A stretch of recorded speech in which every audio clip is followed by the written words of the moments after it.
Adsorption की बात कर रहे थे, तो फिजिक्स ऑप्शन में वीक फोर्सेस से और केमिकल एड्जॉर्प्शन में स्ट्रॉन्ग फोर्सेस से अटैच होगा, पहला अंतर हो गया। और क्योंकि ये वीक फोर्सेस से तो आसानी से रिवर्स किया जा सकता है, वीक फोर्सेस हैं जल्दी ही टूट जाएंगी, रिवर्सिबल इन नेचर होता है। Physical adsorption is reversible in nature, but chemical adsorption is relatively permanent in nature, वो जल्दी टूटता नहीं है। थर्ड बात, और भी कई अंतर हैं, लेकिन हम ये भी कह सकते हैं कि थर्ड बात ये है कि टेम्परेचर का असर दोनों के ऊपर अलग अलग होता है। फिजिकल एड्जॉर्प्शन में टेम्परेचर बढ़ाने पर, जब हम हीटिंग करते हैं तो हीट करने से टेम्परेचर इंक्रीज करने पर फिजिकल एड्जॉर्प्शन लगातार डिक्रीज करता है, क्योंकि वो वीक फोर्सेज हैं, जरा थोड़ा सा भी हीट मिलने से टूटना शुरू हो जाएंगे। वेंड्रवाल फोर्सेज हैं, जल्दी ही टूटेंगे। लेकिन केमिकल एड्जॉर्प्शन में ऐसा नहीं होता है, उसमें टेम्परेचर बढ़ाने पर, इंक्रीज करने पर, हीटिंग करने पर टेम्परेचर इंक्रीज करते हैं तो पहले बॉन्ड बनना शुरू होते हैं और एड्जॉर्प्शन बढ़ता है, और उसके बाद एक्स्ट्रा टेम्परेचर देने पर, बहुत ज़्यादा हीटिंग करने पर जब टेम्परेचर टू हाई होने लगेगा तो हाइयर टेम्परेचर पे वो बॉन्ड फिर से टूटना शुरू हो जाते हैं और वो एड्जॉर्प्शन घटना शुरू हो जाता है। तो इनका एक ग्राफ भी है जो हम यहाँ पर एक बार ड्रॉ कर लेते हैं। तो आइए देखिए, फिजिकल एड्जॉर्प्शन और केमिकल एड्जॉर्प्शन में जो हमने कहा था वो डिफरेंसेस देखते हैं, क्या डिफरेंसेस होंगे उनको हम एक बार देख लेते हैं। फिजिकल एड्जॉर्प्शन या फिजिजॉर्प्शन ही कह देते हैं, फिजिजॉर्प्शन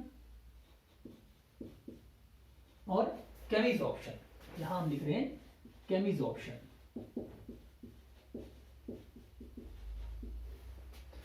तो इसमें जो बेसिक अंतर वो यही है कि यहां वीक फोर्सेस होती हैं, वीक फोर्सेस होती हैं, यानी कि मेनली वेंडरवाल फोर्स, वेंडरवाल्स फोर्सेस, जबकि उसमें स्ट्रॉन्ग फोर्सेस होंगे, जैसे हमने लिख दें इस केस में स्ट्रॉन्ग फोर्सेस होती हैं, स्ट्रॉन्ग फोर्सेस, यानी उसको हम कैसे कह देंगे, केमिकल बॉन्ड्स, केमिकल बॉन्ड्स होते हैं, या सिंपली बॉन्ड्स भी कह सकते हैं। अब इससे आगे देखें कि दूसरी बात ये हो गई, ये फर्स्ट अंतर है, तो दूसरा अंतर देखें कि इसमें ये रिवर्सिबल इन नेचर है, हमने भी कहा था ये रिवर्सिबल है, लेकिन वो वाला जल्दी से रिवर्स नहीं हो सकता, irreversible in nature. Third, temperature के साथ क्या करता है, डिक्रीज करता है, decreases with increase in temperature.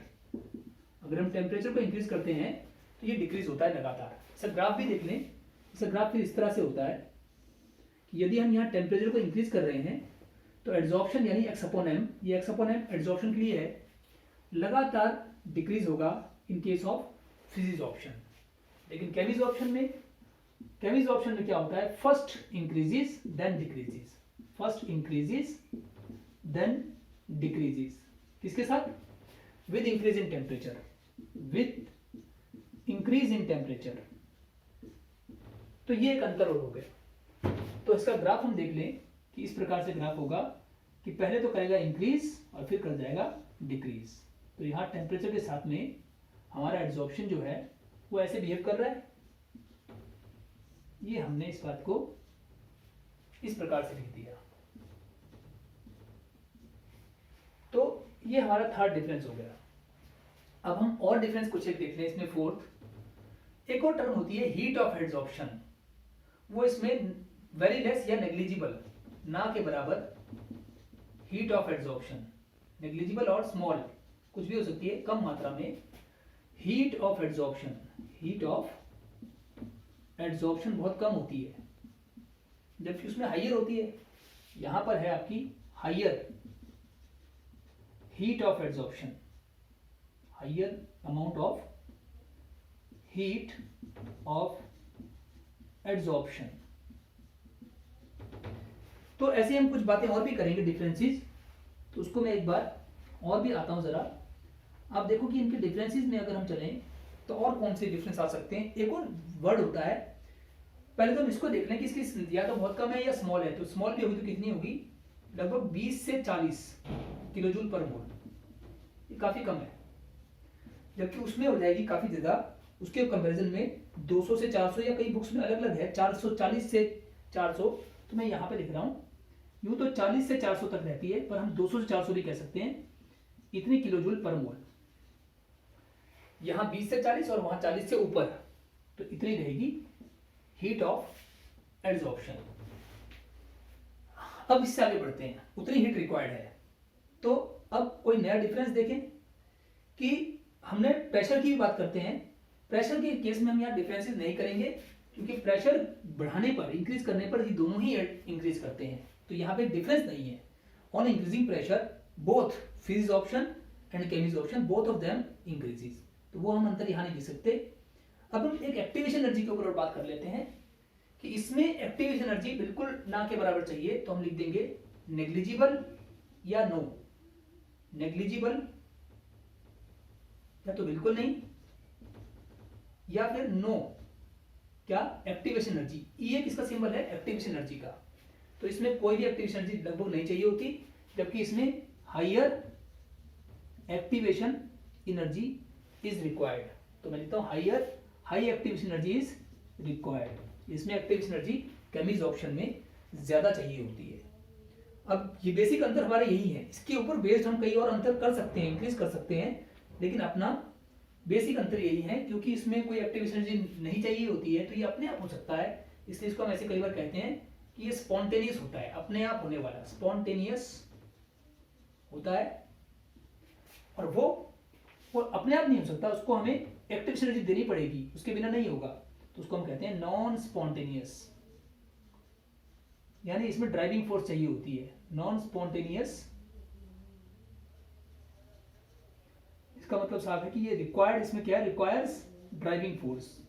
इसमें ड्राइविंग फोर्स मतलब हीट या एनर्जी चाहिए होती है। तो ये कुछ मैंने बेसिक अंतर यहां पे लिख दिए। अब कोई ऐसा अलग सा अंतर नहीं है जो बिल्कुल इनसे सेपरेट हो, इन्हीं बातों को घुमा फिरा के नए ढंग से कई बुक्स ने कहा होता है। तो ये दोनों ही, हम इसको और किसी बेस पे नहीं कह सकते हैं, बेसिकली यही बातें हैं। लेट मी थिंक, और इस आर्टिकल को हम ओवर कर दें, और कोई बात तो नई अलग सी नहीं है।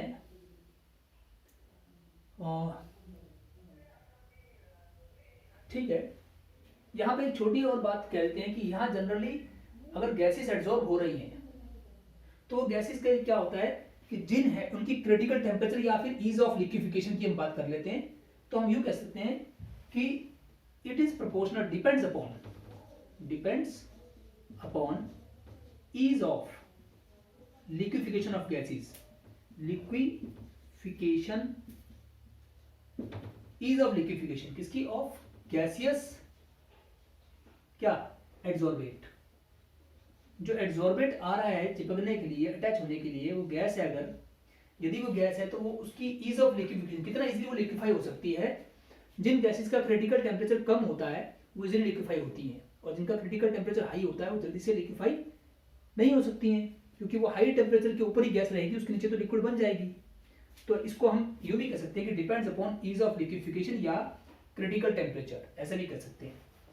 लेकिन उसमें ऐसा no such comparison, no such condition, यानी यहां पर ईज ऑफ लिक्विफिकेशन की या क्रिटिकल टेम्परेचर की कोई कंडीशन नहीं होती। Conditions, no such conditions required, इसमें ऐसी कोई कंडीशंस नहीं चाहिए होती है। तो अब हम इसको यहाँ छोड़ देना चाहते हैं, और मैं इस अंतर को यहाँ पे छोड़कर अब नेक्स्ट टाइम कुछ और नए आर्टिकल्स की बात करेंगे। इस वीडियो को यहाँ पर हम रोकते हैं। थैंक यू बच्चों।